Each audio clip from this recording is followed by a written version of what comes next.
All right, back at the Charles Schwab Challenge. Got my man Paul Tesori in the house, caddy for Webb Simpson. Thanks for joining me. Absolutely. I can't wait. Anytime I get to geek out on golf a little bit, I always take that advantage. Well, and I'm going to take advantage of having the guy that's caddying for the guy that's a leader in the clubhouse right now, 4 under par to start the tournament. People nice would job. think that we set that up well, but if that was the case, we'd be doing this every week. Right. Well, putting you on the payroll. I did some picking this week. I did think that you guys might have a good tournament this week, so that's a nice start. Yeah, absolutely. You know, this golf course, anytime that we know wind is coming, we get excited because you don't want to go around this golf course with 5-mile-an-hour winds. It just really kind of widens the field, and you get here right now with 15 to 20-mile-an-hour winds with these small greens and tuck pins. It's tough. And shot 4 under. You know, Webb and I, we've been in a little bit of a slump here the last 2 years, but we really started to see some good signs the second round at Wells Fargo, even though we missed the cut. It was pretty rainy and windy there. And then last week at the PGA, finished 20th, shot 5 under on Saturday, which was a spectacular round of golf.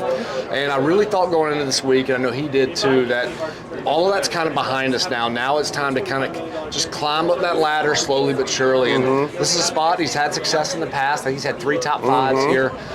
And this is also a stretch in the schedule coming up that's a good spot. But you know, here, Charles Schwab here, being at Colonial, we're always excited to be here. Right, those are great points. And I had a chance to catch up with your boy Bones the other day, and he was talking to, he talked Justin up on that Saturday. I know, you and Webb are really close. I guess when you're talking about kind of battling out of this slump, what are sort of some of the things that you tell him, or how do you guys navigate that together? Yeah, so there's been, I think, 3 little stages going through. The beginning is lying.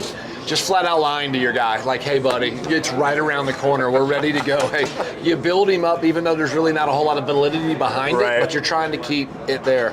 And then once it kind of gets past 6 months to 8 months, you really have to take a deep dive into, hey, let's go sit down. This is video from 8 months, a year ago, a year and a half ago, and here we are now.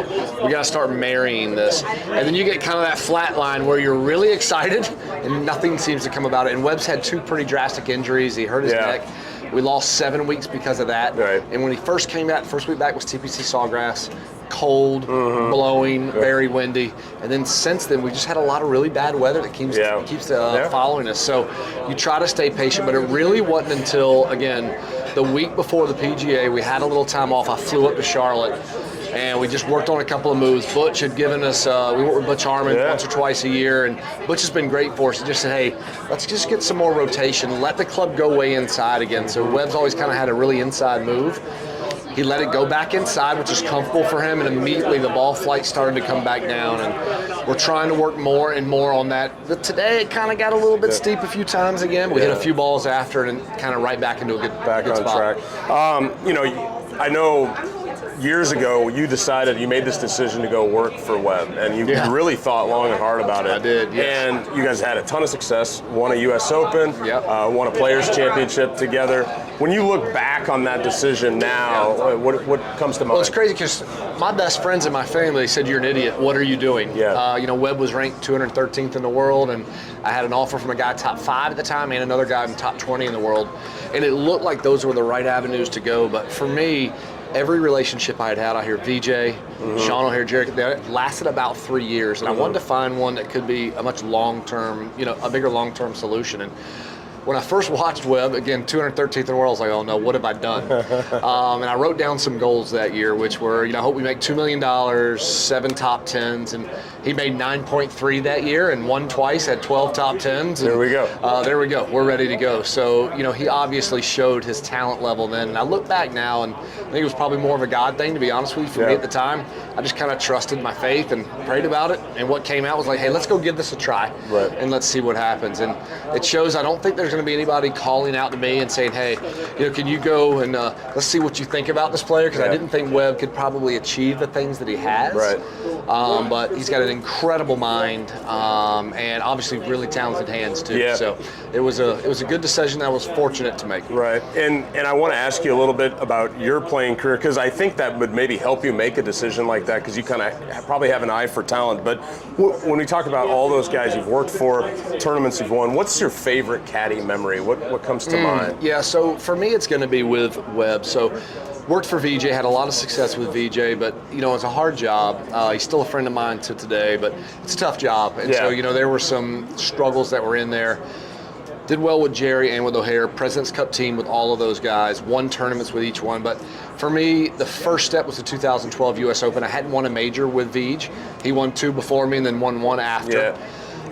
And didn't really have another opportunity so to win the U.S. Open, but the biggest one for me was my backyard, which was TPC Sawgrass. Webb and I, we hadn't won in 4.5 years. We had started playing well about the previous year, but hadn't won yet, a lot of close calls. And if anybody would have said your 2 favorite tournaments to win, I'd have Augusta 1, TPC Sawgrass 2, even over the other 3 majors, because I was born and raised there. Yep. My grandfather took me out there to play before it was even grassed yet. And so for Webb to show up in 2018, I told my boys I thought that he was going to win the tournament, and they know I'm not usually that kind of guy. I don't want to jinx it. To show up and, tied for the lead after the first day with the 66, 63 the next day. I think 68 was the next lowest score in the afternoon, even doubling 17. And then took a big lead, played great again on Saturday. And so for me, it was that kind of validation, all the work that we had done to win it. But for me, I meant friends and family. My mom and dad still there. My dad, who used to go out there with me too. And for me, it was that special. It was. I had some tears that night. We're after the U.S. Open. I was just excited. After TPC, excited, but also pretty emotional about the win. They've got the island green. It sounds like you were there when they were building the island green. I hit shots on the green when there was no grass yet. Okay. And that was back when I had a 3-iron, 5-iron, 7-iron, 9-iron Really? set. Played 7-iron was going short, 5-iron was going over the green. No way. They hadn't even grassed it yet. We were good friends with the superintendent, Ray Height, at the time. So that was way back in like 81, early 82. There was probably some guys hitting some 5-irons there this year. Yeah, well, yes, absolutely. I think Scotty Scheffler tried to chip a 6 in there on that first day when they went back out. Was that Saturday? Yeah. When they went back out in the morning. Yeah, it was playing tough. What's your track record on that hole in the Caddie turn? The par 3? Have you stuffed one in there? Nope, I haven't hit one close yet. All those I've reps. been dry probably about 10 straight years, but I have not hit one close. I'm always pretty anxious. I was an anxious golfer too, and so after carrying the bag all day, I get in there a little anxious. I seem to kind of hit little thin cuts to about 25 feet each day, but I don't have any to brag about for sure. Well, you teed it up recently again in the Florida Senior Open. And you had a great last day, I think. I don't know, what did you finish there? So I finished 5th. Yep, I shot 66 the last day, which was low by 3. Okay. And for me, Webb loves it when I play tournament golf, because I do think one problem we have as caddies, we forget how hard the game is. And we can always say the right things, but when you feel empathetic because you've gone through it, it comes out a lot easier. And I played pretty good the first day. I was paired with Gary Koch the first 2 days, which for me, he was an idol of mine growing up. I'm a University of Florida guy. He was a University of Florida guy, I think 7 or 8 time PGA Tour winner. And Gary, even though he doesn't play much anymore, he's still Gary Koch, the guy I grew up idolizing. And so a little nervous the first day. I hadn't seen the course, shot 4 over, battled, shot 200 on my last 9 to make the cut. And then, went deep the last day, finished 5th. It got me a few more exemptions going forward. That's cool. My goal was top 20, and I outdid that, so it was exciting. The one that I was almost more excited about here the other day, on Monday, you took $100 off our boy Gino Benelli, which is, some guys were giving him credit. They're like, Gino, why don't you just take $100 and go stay in a nicer hotel instead of giving it to a guy like Paul? Yeah, so here's the real deal. First of all, I played over my head. I made 9 birdies and shot 66. That doesn't happen very often. And Gino played good. Gino birdied 15 for a skin and eagled 18 for a skin and shot 2 under. And if I would have thought I was going to shoot 2 or 3 under, I'd have been okay with that. But it was a special day. We had a lot of fun with that on social media, and Gino's so good. Gino, I think, made a comment that he feels like even if he lost to me, I could sweet talk him into giving me money anyway. I don't know about that, but yeah, Gino's a good player, obviously a great guy, and it's still fun to come out here and play with the boys. And playing better and better, being 50 now, it's kind of like a new lease on life. I just went from being a shorty against the 26-years-olds I was playing against to now I'm a little bit of a bomber with the seniors. You're a bomber, I like that. Well, you talked a little bit about how it helps your caddying, helps your caddying because of the empathy, and that totally makes sense. Webb said something even today. It was on number 5. One of the hardest golf holes on the PGA Tour. Dogleg right, 480 yards straight into the wind today. Out of play right, dead left. Just really difficult, very tight. And we hit it in the left-hand rough. We had 196 hole, I think it was 180 front, 183 front, and we're in the rough. And he was on a 7-iron, but it was a jumper out of left rough. I was like, buddy, it's an 8-iron. The wind's not going to touch this. And he's like, Paulie, I'm like, Webber, trust me, this is my neck of the woods. I'm used to being in the rough, used to being at home with some, Bermuda lies at home. Hit a beautiful 8-iron to 15 feet, made it for birdie. Wow. And so, and again, he said afterwards, he goes, yep, that's you playing again. And so the more we can play, the better we're going to be in touch shots, feel shots, jumpers like that. And, being kind of Webb's coach as well, I think it does nothing but help. So, well, that's interesting you bring that up. I mean, talk to me about it. That's such a momentum type of a moment, right? Because, and the players are hitting the shots, but if you guys get that one wrong and he makes a bogey, the round could go somewhere else, and you actually make a birdie. Yeah. And then, and the hole before, he had a beautiful shot to about 20 feet on 4, lipped out, went 4 feet by, and did a 360 lip out back at him and made bogey from 20 feet. And so, it's one of those things now. Webb is really good because he gives me the freedom to be me. Yeah. Because you just brought up a good example. What if that 8-iron didn't come out right that I talked him into? Right. And what if it came out short in that left bunker? Yeah. Some guys, that would put them off the rails, and so you'd probably have to be a little more careful with that. Yeah. But Webb just wants my freedom to be able to say it. If I'm wrong, I'm wrong. I'm going to take ownership in the moment, and then he moves on really fast. Right. And so having that freedom to kind of speak up and say what you want to say makes it a lot easier. That's so helpful. Hey, how happy are you for your boy, Teddy Scott? Gosh. One of the coolest things for me is you see these guys that are caddying for these elite players, but they were caddying for other guys first. Yeah. And so knowing Teddy during his whole career, I knew Teddy back when he worked for Grant Waite, way back when. Yeah. And then I've always said this about Teddy Scott, that he's got a personality that he can pretty much be a chameleon no matter who he's working for. I don't. If I worked for somebody that was very even keel, you could tell that might not be the easiest thing for me. I'm a little more hyper. I kind of get into things a little more. Teddy has always been so good. He was great for Bubba. And now what he's been able to just help, what he's been able to help Chef do. First of all, they have faith as that common balance. Right. But second of all, Teddy's golf IQ is so high, and so was Scotty McGinnis, who worked for him before. Yep. But when you really get two personalities that perfectly gel together, this is what you see. Yep. A guy that already had immense talent. Teddy's teaching still full-time kind of back home when he goes, so his eye is really, really good for the golf swing. And to go on top of that, you have a great personality trait, and I think that's what we've seen. I can't be happier for him. I might start charging him rent each year at TPC, stays with me each year at TPC. I'll start to think about that. I might charge him next year, just see what I can get out of him, see where he's willing to bend, and then go from there before he leaves me. Whatever it is, add another zero to it. I think you can. I love that. Yeah, but I'm super happy for him and Melanie, his wife, and they deserve it, and he deserves all the attention that he's getting. I had a chance to catch up at the Masters with Cam Young's caddy, Scott McKean. Yeah. That's right. I get that right. Yeah. Yep. Great guy. And he told me a little bit about how you've been mentoring him a little bit, and Webb's a Wake Forest dude, so maybe you guys playing a lot of practice rounds together. Cam, Will's outdoors as well. Talk to me about just maybe not specific advice that you've given him, but advice to younger caddies starting out. It's been really kind of fun for me, and then Webb's gotten kind of looped into it a little bit because as I've gotten older, there's been more people reach out to me and just ask me questions, players and caddies alike. And I've enjoyed that, to be honest. I'm 50 years old now, been out here a little over. There we go. That might have been birdie. Chip in? Yeah, chip. It doesn't sound like an ace, does it? Yeah, it was a chip in. Been out here over 22 years now, and so when guys, I always try to help in any way that I can. And what's fun is a young guy like Cam, who looks up to Webb, obviously, Wake Forest connection, and a guy like Scott, they just ask all the right questions. They've played, I think we've had 8 practice rounds with them, going all the way back to Wingfoot at the U.S. Open when they didn't even have their full card yet that he had qualified for. And just all the right questions. What are you guys looking at when you're going around a golf course? Hey, as you're approaching this hole, if y'all haven't seen it, what are your conversations like? What are you focusing on? What are you talking about? And a lot of the things that we're trying to talk about has nothing to do with where to aim it down the middle and where to aim it on the green. We all can kind of know how to do that. Right. You've been in semi-retirement a little bit, and you come out, you still know exactly the middle of the fairway. But in order to find kind of those intricacies, you got to see, okay, if we're out of position, what are we doing? Right. And those are the things that kind of help these young guys do. Unfortunately, guys like Scott Fawcett has done such a good job with Decade Golf that these kids are coming out of college now and they already have a lot of my information in their hands because he's kind of found a way to sit out and put it and quantify it, miss spots, and so it's helped kind of bridge that gap. You see the Victor Hovland, the Colin Morikawas. They're hiring experienced caddies, first of all. Yep. Second of all, they already kind of understand a little bit about decade golf. Right. And they're being able to gel that gap a lot faster. And so that's what Scott and Cam have done. First of all, I mean, what a talent. I mean, he got a 190 ball speed. That's really good. He's got a coach that's been with him for a long time, so that's good.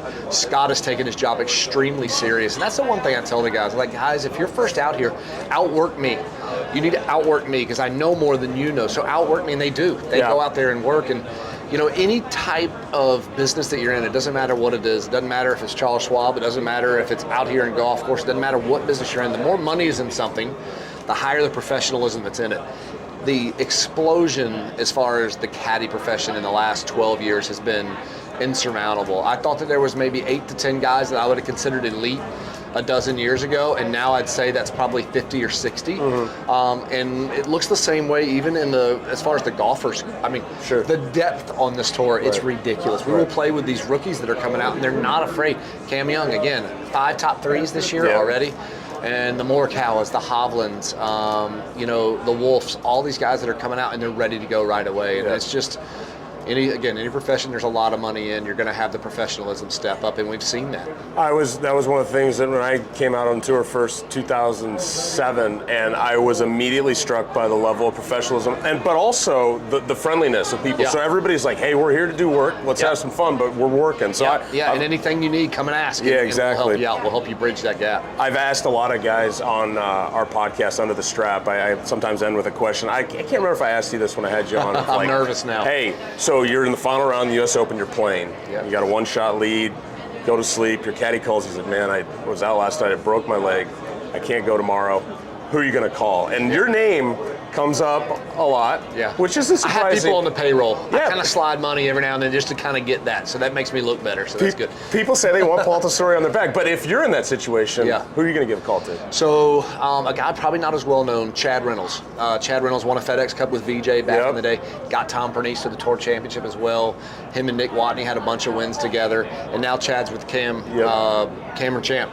And so me and Chad, we've known each other for over 20 years, world-class caddy, but he also knows my personality a lot. Paul Tesori, the caddy, is very different than Paul Tesori, the player. Paul Tesori, the caddy, is confident. I am positive. Paul Tesori, the player, can be unconfident and unpositive at times. So I need somebody that can regulate that, because it's still amazing. I know the right things to do, but as a player, the emotions kind of well up inside of me, and it's not the same way. It's amazing. Tiger's always made fun of me. He's always like, I cannot imagine you on a golf course by yourself. I'm like, I can't either by myself. I need the help, so that's good, because he knows how I kind of go up and down a little bit. So that's awesome. Well, hey, one more to get you out of here. I mean, you know, one of the cool things that you've used is your caddying on tour as a platform. You've got a foundation, the Tesori Family Foundation. You guys do a ton of cool work. Just kind of tell us a little bit about how meaningful that's been for you and your wife. Super excited. We started the foundation in 2010, so 12 years now. And one of the good things for us, we just started off at the beginning. Golf had done so much for me. We just wanted to give back in any way we could. So we did it in a lot of the local community, a lot of the homeless shelters. We really tried to focus on the food banks as well, and going and serving like Thanksgiving and Christmas and doing those things. And then a little bit on the road too. But my son Isaiah was born in 2014. Isaiah has Down syndrome. And so very quickly, we kind of said, how can we marry the special needs community with golf? And it wasn't that hard for us. So our favorite program, we call it the All-Star Kids Clinic. So I put on a clinic with 25 kids with special needs. And it can range from any kind of from autism to Down syndrome to other areas as well. And I do the clinics, but we also get PGA Tour players, caddies, and coaches to come out and help us. And it's been an unbelievable event for us. Like I think we've run over 30 of them now. We're going to have 12 this year. Before COVID hit, we were going to have over 20. Kind of building ourselves back up now, but been able to raise over $2 million now, kind of through it over the last 8 years since Isaiah was born, and giving a lot of that to the local first tees, but then also kind of expanding our reach a little bit. We now have scholarships available for some of these kids that want to go to the Special Olympics and do the games that the parents might not have money, and so they can apply for that. And we're going to continue to push that as I'm getting a little bit older and I'm able to spend a little bit more time doing that. And we just love it. And my wife has an event back home that we call Buddy Baskets. So when Isaiah was born, you know, it wasn't really a celebration because he had Down syndrome. And we just want these families to celebrate. So when we find out that these kids, kind of in the local community, when they're born, we send them a big old gift bag and we welcome them and we say, congratulations, you're going to love this child. And my son's 8 now, and I wouldn't change him for the world. That's awesome. Well, that was a great message. Paul, I really enjoyed catching up with you here. Yes, Thanks for taking some time out of your day. Good luck the rest of the week, absolutely, man. buddy. I'm telling you, if we win this week, I'm just going to start hiring you. Come out every week, and we'll just start doing it. I'll do it. Sounds good. Yeah, Thanks. thanks a lot, buddy. Appreciate it.